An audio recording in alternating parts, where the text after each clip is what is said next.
Good evening, I'm Jeff Glore in Thousand Oaks, California, and this is our Western edition. The Borderline Bar and Grill is directly behind us, just behind those Sheriff's Department vehicles. And inside, last night, a night of dancing and country music ended when gunfire began.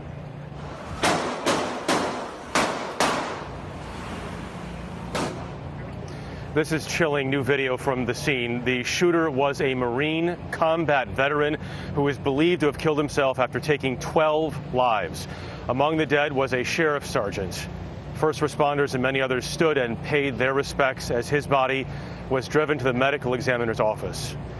Carter Evans has been reporting on this story since late last night. He joins us now, and Carter, has been an awful and chilling day here. Yeah, horrific scene here. We were one of the first to arrive here on the scene last night, barely an hour after the shooting began. Survivors were still pouring out, and they were in shock. Most of them college students here for a night of dancing, which in a split second turned into a night of terror.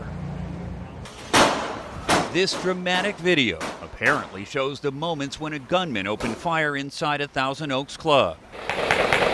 Audio shots fired inside Borderline. The frantic radio calls began pouring in just before 11:30. We got multiple people down. We need a lot of ambulance fire. It was college night at the Borderline, a popular country western bar. We were at the bar, having fun, dancing, and then all of a sudden you hear like the bang bang of the gunshots. These women were two of nearly 200 trapped as celebration turned to chaos. A gunman dressed in all black stormed in with a .45 caliber Glock handgun. He first shot a security guard at the front entrance, deployed smoke bombs inside, then opened fire, shooting at random. I heard the shots, and everyone kind of just got down and started freaking out, running around.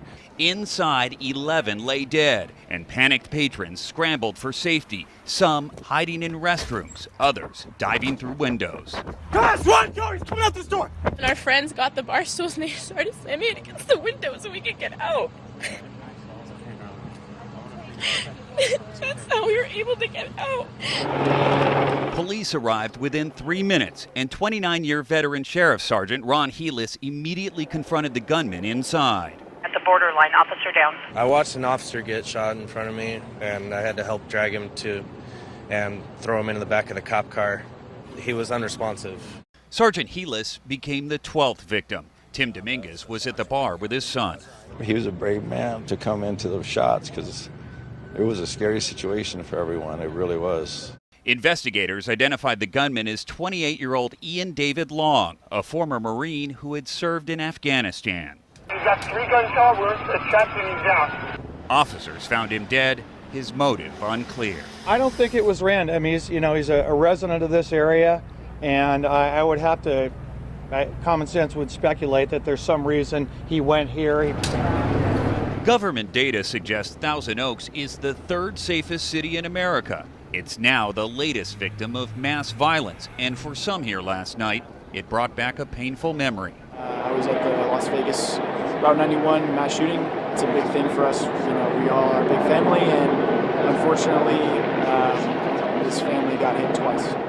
The sheriff told us several of the patrons at the club were off-duty police officers. All of them were unarmed, but Jeff, he says, they jumped in front of some of the survivors there to protect them. And Carter, as you mentioned, Thousand Oaks, home to a lot of law enforcement and veterans, was the 3rd safest community in America, according to that data.